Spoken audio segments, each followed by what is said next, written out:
समारोह में national press club आडो कोली बिरादरी जो एहतजाजी मुज़ाहिरो।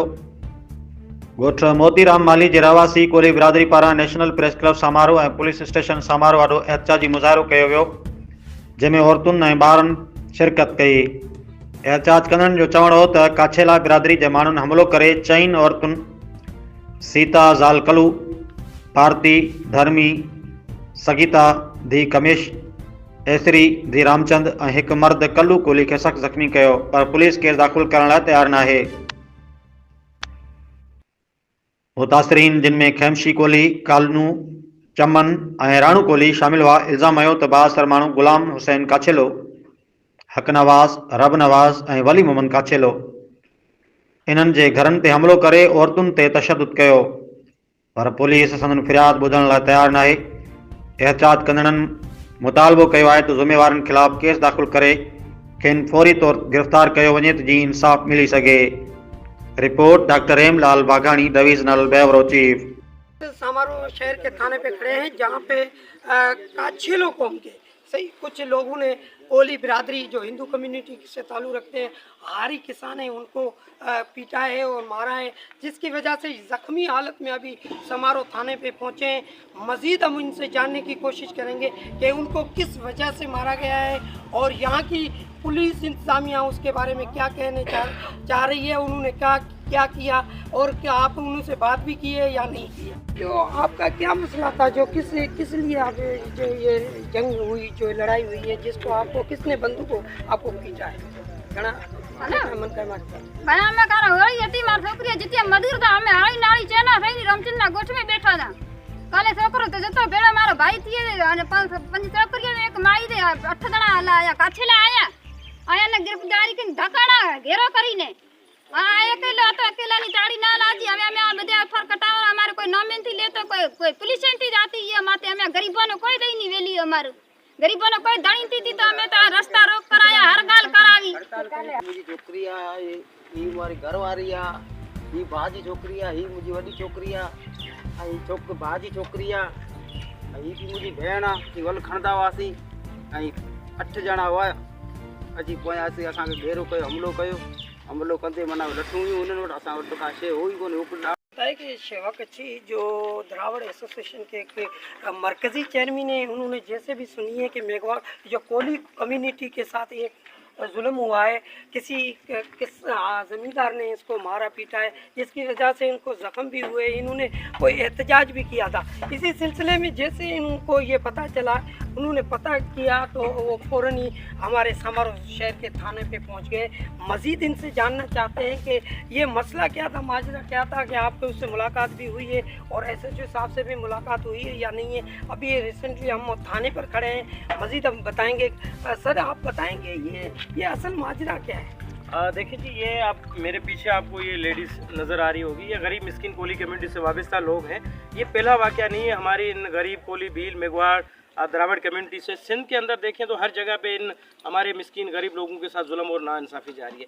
कल होली का त्यौहार था, इसी दिन पे ये घर में जैसे होली का त्यौहार है लोग खुशी मना रहे थे और इस तरह से काछेली कम्युनिटी के बाद सर लोग 10 से 12 लोगों ने इनके घरों के अंदर घुसकर इन औरतों पे, बच्चों पे, इनके मर्दों पे बेरहमाना तशद्दुद किया और तशद्दुद इंतहा दर्जे का है। आप औरतों की कंडीशन देखेंगे, हाथ से लेकर इनके पाँव तक बहुत ज़्यादा इनको जो है तशद्दुद का निशाना बनाया गया। लेकिन अफसोस की बात है कि 2 दिन गुजरने के बावजूद यहाँ ये कल भी थाने पे आए, आज भी थाने पे खड़े हुए हैं। हमें जैसे इतला मिली तो मैं भी अभी यहाँ थाने पे समारोह थाने पे पहुँचे, लेकिन पूछ रहे हैं कि SHO साहब बिजी हैं, कोई पार्टी आई है उनसे बात कर रहे हैं। और ये लोग गरीब मिस्किन बाहर बैठे हुए हैं, सरापा एहतजाज बने हुए। हालांकि SHO साहब का फ़र्ज़ था कि पहले इन गरीब लोगों से मिलते, जो मिस्किन गरीब लोग ये थाने के गेट पर बैठे हुए हैं, इनसे मिलना था, इनकी बात सुननी थी, इनके साथ इंसाफ करना था। लेकिन वो बजाय इनसे मिलने के लिए वो अपने किसी मेहमानों के साथ या किसी और मैटर में कहीं थाने के अंदर बैठे हुए, लेकिन वो ना हमसे मिले ना इनसे मिले। तो SSP साहब को भी मैंने इस मामले के बाबत आगाह कर दिया है। IG सिंध साहब को भी बिल्कुल उनको भी आगाह किया। अब देखते हैं कि इनका मामला क्या होता है, लेकिन होना ये चाहिए कि फ़ौरन इनकी FIR दर्ज हो और 8 से 10 बंदों का ये नाम ले रहे हैं जो भी मुलविस हैं हमले में, फ़ौरन उन पर FIR दर्ज हो और ये बंदे अरेस्ट हो।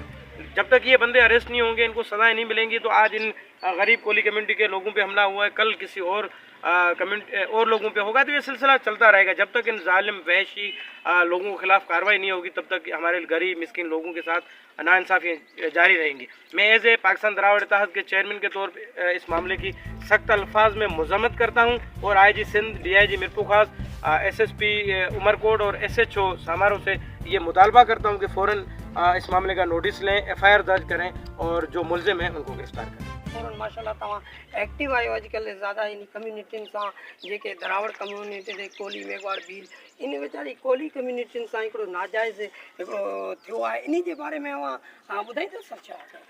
साईं ॾिसो, सिधो सो हिकिड़ो ज़ुल्म आहे। ही कोली कम्युनिटी सां हिकिड़ा गरीब मिस्किन हर हरी माण्हू आहिनि। ही मुंहिंजे पोयां औरतूं आहिनि जेके ज़ख़्मी थियल आहिनि, ही वीचारियूं नियाणियूं आहिनि मासूम।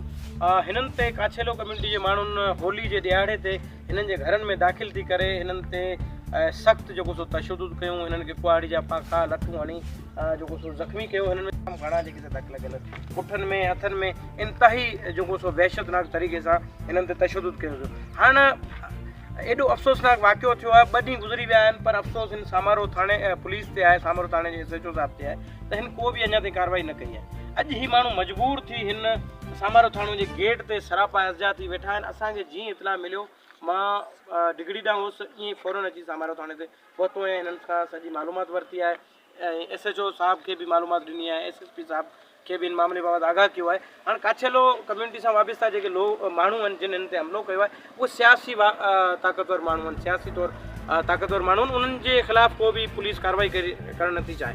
हाणे हेॾो वॾो ज़ुल्म थियो आहे, पोइ चवंदा हिंदू में जेके माण्हू आहिनि असांजे नाले चवंदा तव्हां जेको सो नफ़रत पिया फैलायो, तसुब पिया फैलायो, हिंदू कार्ड पिया यूज़ कयो। हाणे हीउ हिंदू कार्ड आहे त तव्हांखे नज़र अचे पियो हीउ हिंदू कार्ड आहे जेको हेॾो वॾो ज़ुल्म थियो आहे नियाणी सां, छा हीउ हिंदू कार्ड तव्हांखे नज़र अचे थो?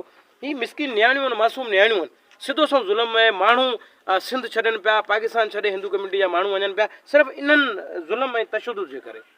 मां government of Pakistan, army chief साहब खे, इंटेलिजेंस इदारनि खे, DG रेंजर्स के, DG ISI के, सभिनी खे हथबदी गुज़ारिश कंदुसि ख़ुदा आहे, जेको हिंदू कम्युनिटी सां ज़ुल्म आहे, रुगो ही कोली कम्युनिटी खेते बुबर जी न आहे, हिननि सां ज़ुल्म कोन्हे। पूरी सिंध में जिते भी हिंदू बिरादरी सां माण्हू आहिनि उन्हनि जा क़त्ल, अगवा, उन्हनि जूं नियाणियुनि जो अगवा हुजे, उन्हनि जो क़त्ल हुजे, उनखां भुंग भताखोरी हर जॻह ते जारी आहे। माण्हू मजबूर थी सिंध छॾनि पिया, माइग्रेट कनि पिया। पाकिस्तान पंहिंजो मुल्क कंहिंखे बि शौक़ु कोन्हे, असांखे पंहिंजो मुल्क प्यारो आहे, पंहिंजी धरती प्यारी आहे, पर हीउ मिस्किन माण्हू मजबूरनि पंहिंजी धरती छॾे, पंहिंजा घर छॾे जेके वञनि पिया सिर्फ़ु इन ज़ुल्म ऐं नाइंसाफ़ी जे करे। सो IG साहब खे बि अच्छा, तव्हांजे जो SHO साहिब सां समारोह जे SHO साहिब सां इन मामले में को ॻाल्हि ॿोल थी आहे छा? साईं SHO साहिब वटि हाणे पहुता आहियूं। वॾो मुंशी चए थो SHO साहिब बिज़ी आहिनि, मसरूफ़ आहिनि। हाणे साईं जिन खे कलाक त असांखे थी वियो आहे ऐं गुज़िरियल 2-3 कलाकनि खां त हीअ माण्हू वेठा आहिनि, त 3 कलाकनि खां SHO साहिब मुसलसिल अलाए छा में बिज़ी आहिनि, छा पिया कनि जो हिन ग़रीब मिस्किन माण्हुनि सां मिलण लाइ तयारु कोन्हनि, न वरी असां सां मिलण लाइ तयारु आहिनि। हाणे जेकॾहिं असां जहिड़ो माण्हू थाणे ते अचे थो उते बि SHO मिलण लाइ कोन्हे, त हीअ मिस्किन